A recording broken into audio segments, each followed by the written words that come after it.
Quick look at IAG. What's going on in the big world of IAG? And it is quite an absolute monster. Really, really is. And here we go. So, what's going on? Looking at it in the weekly, it's absolutely monstrous. So, hello. Now, looking at it there, it's a general uptrend. Get rid of that box. It's not really particularly great liquidity box on there. And so, what is the general trend? So overall, could be from here to there. Looking for a support line, desperately looking for a support line. So reaching a potential area of confidence, maybe if it's going to bottom out in this week. So saw some in the lower, very, very lower time frames, did see some vaguest hints or vaguest hopes that something might change, something might change for the better.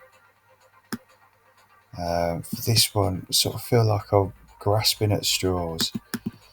So currently, say it's a massive area of a liquidity zone.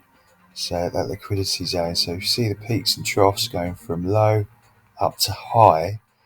These are the liquidity zones tend to be, so it's come up high there and come back down, and that liquidity zone is about at the halfway mark. So what I'm going to do is put a box in there just to demonstrate and highlight that liquidity zone. And let's see what we got. So we'll take that point there, which seems to be a very, very good area of a good medium point where there is proven, you see the lows of those main bodies there and those candles, is how much of a proven past record is there for saying there's a case of liquidity in this zone. Going up there is sort of slightly higher highs, and that is over a broader phase of times, high highs. That's a good thing.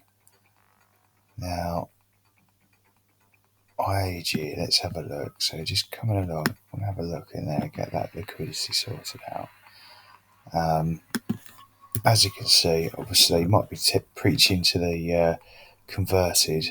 Up here, we've got these sort of, see these areas of liquidity or distribution up at the top, and a certain distribution at the bottom. These areas of distribution off at the bottom represent a change in market sentiment, moving from high to low, reaches that, finds a bottom, and then simply consolidates there, whilst the smart money get their act together and try and move up in the world.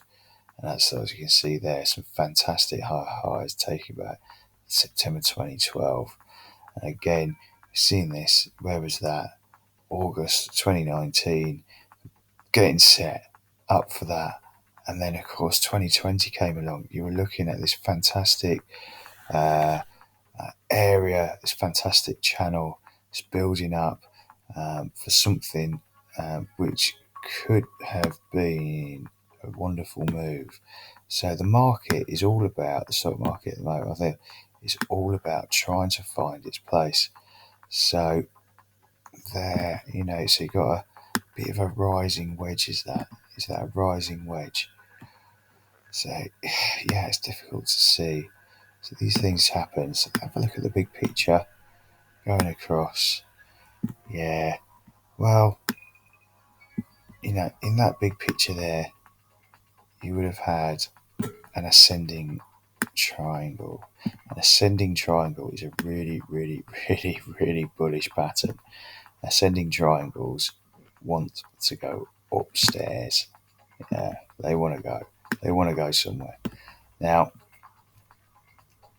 that's a vaguest promise of an ascending triangle. And of course, you have the black swan events. COVID came along and absolutely, look at the capitulation there, market wide, and it did affect the airlines business in a very, very, very significant way. Aviation was massively affected.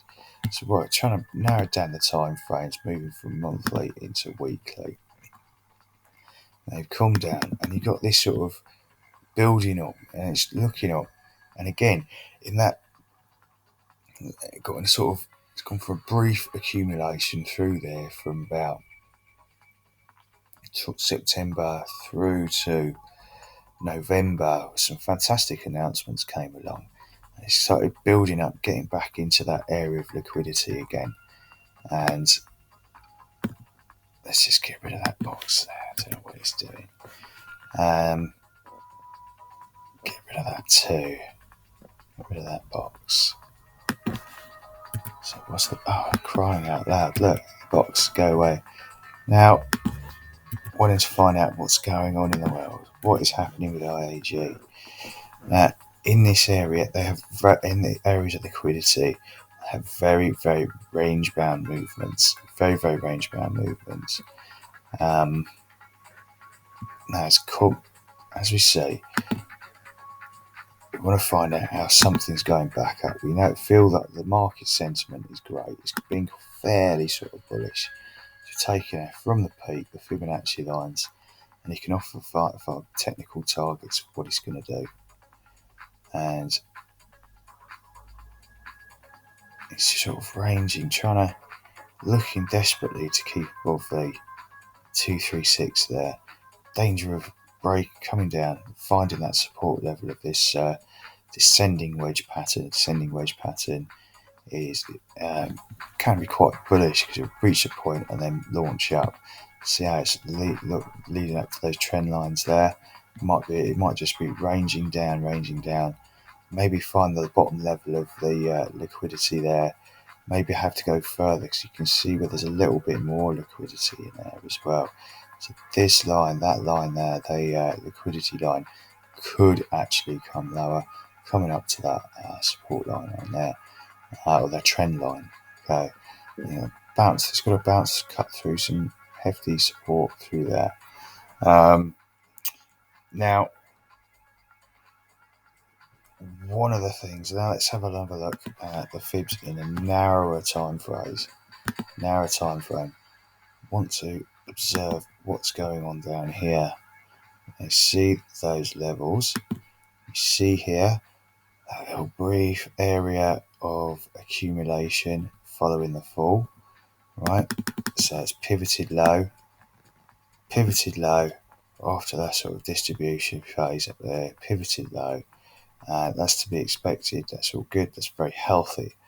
And you see how level they are. They're holding some kind of support in there. I wonder if we're going to see on Monday, is that going to come up, or is it going to come down and challenge, test their support again? See how level that is. What is there in the past to maybe test that level? On there, recent, that dip there, see the long candle coming down, and then we do have something else, broad range in there, through there, and that sort of mark. Now, what price level is that? 124.48. Okay, the 124. Looking at the 124, so call it 125. Yeah, 124, absolutely peak on. So hopefully on Monday, what will happen is come around, screw them up, and get up there again. Rediscover. It's going to challenge that little mini trend line up there. That is a possibility. These stocks are so volatile, isn't it? So incredibly volatile for a stayed business. It's more volatile than crypto. So just looking at, want to come up, re-challenge. That's providing if this sort of level of support is held. If that is held, there we go. That's what we want to see. Come on. Looking at a shorter time frame. It's got in an hour. Look at that. Is it putting on the brakes? Is this putting on the brakes? We'll see what happens on Monday morning, and that could be a goer. Keep an eye might be a little trend up. So let's just zoom back out again.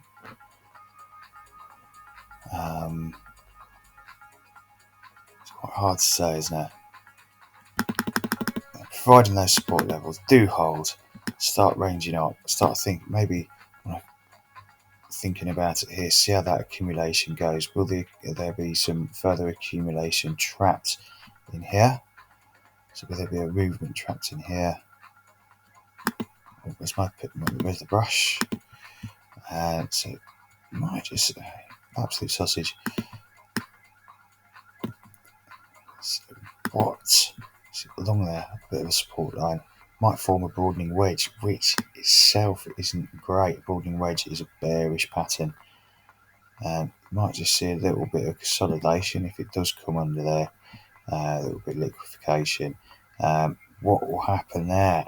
It could potentially break low. It really could challenge that support line. And that's what it is a test of a support line. Might it pop up again? Maybe. And that would be fantastic to see. So put that up in and magnify that up again. See what happens on that Monday. See what happens on the Monday. Now, brief there. Let's just go there from another stage. Zooming in on there. Hourly time frame. Zooming up. I want to zoom up. See what it's got. So again, right. Really get that on the main body and see how that is. Can we get that on the candle, the main capitulation candle? So that's coming down, test it, and then we've got a capitulation candle. See why? It's because that previous red candle, although perhaps represents coming down from a sort of height of a pull-up, it's still level with that support level on there, still even and balanced with that support level. So they're taking from the top candle wick of the of a capitulation candle, capitulating off that brief level of support, coming down, folding under the 786, coming down even further, and creating its own level. Right, now that really needs to be brought up. Let's get that a bit more accurate in there. And you see how it's pushed up there and really test it, just pushing up that wick, and then the main body to a rejection of that technical level there. No idea what the percentage is. Let's just have a little look, brief look. It's not here. 2.3 over the hour, it's over a couple of hours, 4 hours just to, and expect the same again, maybe go for that percentage in and out. But if a person's greedy, then it's about self-discipline, isn't it? But what you're getting ready for here is an absolute long. If that consolidates, ranges up, starts moving up, confirms the support, get that support level really confirms. If it starts moving up, looking for maybe three green solid candles, looking for the EMAs to cross over, get those EMA lines crossed over into a positive set. So where's that one? Okay, so here you see there's the crossover, absolute gold, fantastic crossover there. The above the red one is a 15-day EMA followed by a 20 and a 15.